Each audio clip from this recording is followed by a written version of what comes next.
चे प्रतिनिधी उदय जाधव ते आपल्याला अधिक माहिती देतील। उदय, काय सद्यस्थिती आहे?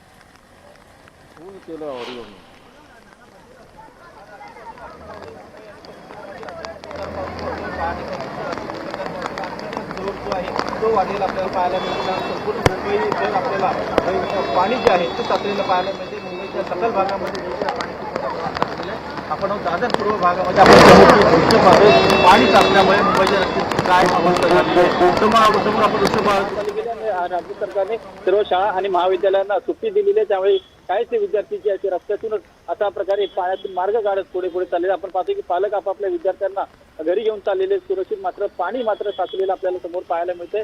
समोरच्या बाजूला देखील आपण पाहतोय की अनेक गाड्या ज्या आहेत त्या पाण्याखाली गेलेल्या आहेत। गाड्यांचे इंजिन जे आहेत ते पाणी गेल्यामुळे बंद पडलेले आहेत। अनेक गाड्या रस्त्यामध्ये पडलेल्या आहेत। अनेक कर्मचारी जे आहेत मुंबईकर नागरिक आहेत ते या पाण्यातून मार्ग काढत आपापल्या घरी निघालेले, कारण सकाळी सर्वजण कामानिमित्त आपापल्या ऑफिसमध्ये आलेले आहेत। आज आठवड्याचा पहिला दिवस आहे, सोमवार आहे आणि सोमवारच्या दिवशी अशा प्रकारे आपण इथे पाहतोय की काय हालत झालेली आहे। मुंबई अशी मुसळधार पावसामुळे मुंबईच्या पाहतोय की काही कार ज्या आहेत बंद पडलेल्या त्यांना अक्षरशः धक्का मारून बाहेर काढावं लागत। आपण समोर दृश्य पाहतोय एक मारुती कार आहे आणि ती वॅगनार आहे। ती कारला बंद पडल्यामुळे सर्वजण नागरिक तिला धक्का मारून तिला बाहेर काढतात। समोरच्या बाजूला देखील आपण पाहतोय एका मारुतीला बाहेर काढतात। समोरच्या बाजूला देखील आपण पाहतोय की काय प्रमाणे गर्दी जी आहे ती जमा झालेली आहे नागरिकांची, कारण रेल्वे लोकल सेवा जी आहे ती देखील उशिराने सुरू आहे। काही संत गतीने रेल्वे सेवा जी आहे ती सुरू असलेला पाहायला मिळत आहे।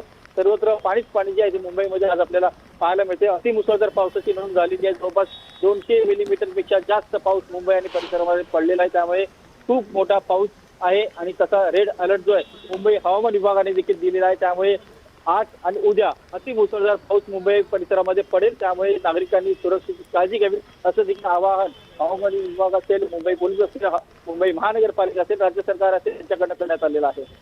बरं उदय, अपडेट घेत राहू तुर्तास, धन्यवाद। तर मुंबईमध्ये मुसळधार पावसानं सकाळपासूनच हजेरी लावलेली आहे आणि पावसामुळे सखल भागात पाणी साचलेलं आहे। अंधेरी परिसरात देखील मुसळधार पाऊस सुरू आहे आणि त्यामुळे अंधेरी सबवे हा पाण्याखाली जाण्याची शक्यता आहे। तर तिकडे सायन परिसरात मुसळधार पावसामुळे रस्ते जलमय झालेले आहेत। काही ठिकाणी गुडघ्याभर पाणी साचलेलं आहे आणि काही ठिकाणी कमरेपर्यंत पाणी साचलेलं आहे। रेल्वे ट्रॅकवर देखील पाणी येत असल्याचं पाहायला मिळतंय आणि त्यामुळे लोकल वाहतुकीला याचा मोठा फटका बसलेला आहे। लोकल वाहतुकीला फटका बसल्यामुळे नागरिकांना यामुळे कसरत करावी लागते। शाळा या सकाळी सोडण्यात आलेल्या आहेत, मात्र शाळेतून घरी जाईपर्यंत या विद्यार्थ्यांना देखील कसरत करावी लागते। सध्या दोन दृश्य आपण पाहतोय। माटुंगा इथे ट्रॅकवर पाणी साचलेलं आहे आणि कुर्ला इथे देखील ट्रॅकवर पाणी साचलेलं आहे। नोकरदारांचे त्यामुळे मोठे हाल होत आहेत। आज आठवड्याचा पहिला दिवस, सोमवारचा दिवस आणि त्यामुळे नोकरदार कामाला जाण्यासाठी निघाले, मात्र रेल्वे ट्रॅकवर पाणी साचल्यानं आता लोकल वाहतूक धीम्या गतीनं सुरू आहे। थेट जाणार आहोत, आमचे प्रतिनिधी विवेक गुप्ता आपल्याला अंधेरीतून अधिकचा आढावा देतील। विवेक, अंधेरीमध्ये देखील सकाळपासूनच मुसळधार पाऊस सुरू आहे आणि अंधेरी सबवे आता पाण्याखाली जाण्याची शक्यता आहे। काय तिकडचे अपडेट्स? बिल्कुल सही। देखिए अंधेरी वेस्ट के वीरा देसाई में देखिए किस तरीके से पूरे इलाके में जो है वो पानी भरा हुआ है। लोगों को बहुत ज़्यादा मुश्किलों का सामना करना पड़ रहा है, क्योंकि जगह जगह पे जो गाड़ियाँ खराब हो रही हैं और जो सोसाइटी के अंदर तक अब यहाँ पर पानी भर चुका है और स्कूल की छुट्टियाँ होने वाली हैं, जिसकी वजह से लोगों को यहाँ पर बहुत ज़्यादा मुश्किलों का सामना करना पड़ रहा है। और पानी भरे होने की वजह से अब बीएमसी के ऊपर भी लगातार सवाल खड़े हो रहे हैं। एमएनएस के कुछ कार्यकर्ता यहाँ पे जो प्रदर्शन करने आए हैं, आपसे जानना चाहेंगे क्या नाम है आपका? संदेश देसाई, महाराष्ट्र नवनिर्माण सेना के तर्फे आज आम्ही महानगरपालिका व महायुतीचा निषेध करतोय। कारण ज्या पद्धतीने मागच्या 2 वर्षात रस्त्यांची कामं काढण्यात आली, टेंडर काढण्यात आले, नाले सफाईची टेंडर काढण्यात आली, नदी रुंदीकरणाची टेंडर काढण्यात आली आणि अशा पद्धतीने जी टेंडर काढली, कंत्राटदारांना कामं देण्यात आली, परंतु मुंबईची पुन्हा तुंबई करून दाखवली या महायुती व महानगरपालिकेने। आम्हाला एक प्रश्न विचारायचा आहे महायुती सरकार व महानगरपालिकेला।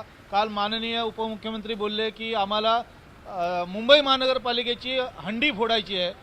आम्ही असं त्यांना विचारू इच्छितो की तुम्हाला जी हंडी फोडायची आहे महानगरपालिकेची, ती फक्त लोणी ओरबडण्यासाठी, महानगरपालिकेचं लोणी ओरबडण्यासाठी तुम्हाला पाहिजे आहे का, की सामान्य मुंबईकराचा जीव धोक्यात घालून आज जी मुंबईची अवस्था ठेवली आहे मागच्या 5 वर्षात, ही प्रचंड दुरवस्था झालेली आहे या वर्सोव्याची आणि अंधेरीची, ह्याला जबाबदार कोण आहे? किस तरीके से प्रोटेस्ट करना चाहेंगे आप लोग?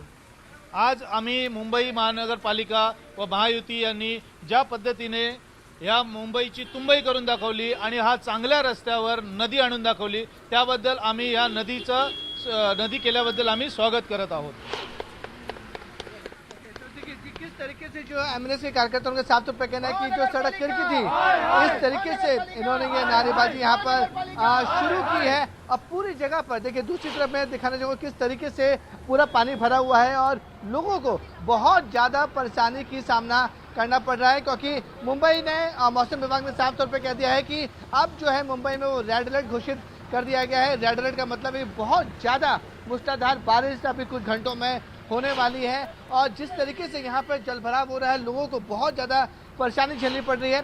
सोसाइटी के अंदर तक मैं अगर आपको तस्वीर दिखाना चाहूँगा, सोसाइटी के अंदर तक यहाँ पर पानी भर चुका है. जो लोग ग्राउंड फ्लोर पर रहते हैं और जिनकी दुकानें हैं उनको बहुत ज़्यादा मुश्किलों का सामना करना पड़ रहा है और यही वजह है कि अब इस पूरी जगह को मुंबई पुलिस अनाउंसमेंट कर रही है कि जो लोगों को इम्पोर्टेंट काम ना हो वो घरों से बाहर ना निकलें. लेकिन सबसे बड़ा चैलेंज ये है कि कुछ देर बाद जब स्कूल की छुट्टियां होंगी, जब बच्चे स्कूल से बाहर निकले घर तक पहुंचेंगे, उनको सुरक्षित पहुंचाना एक बड़ा चैलेंज रहेगा. हालांकि रेड अलर्ट के बाद महाराष्ट्र सरकार ने और बीएमसी ने बड़ा फैसला लिया कि जो आफ्टरनून स्कूल होते हैं बीएमसी के, जो प्राइवेट स्कूल्स हैं उन सबको छुट्टी घोषित कर दी है. अब कोशिश की जाएगी कि जो अगर इस तरह से बारिश कंटिन्यू रही तो स्कूल बच्चों की छुट्टी होगी उन्हें सुरक्षित अपने घर तक पहुँचाना. ठीक आहे विवेक, वेळोवेळी तुमच्याकडून अपडेट घेत राहू.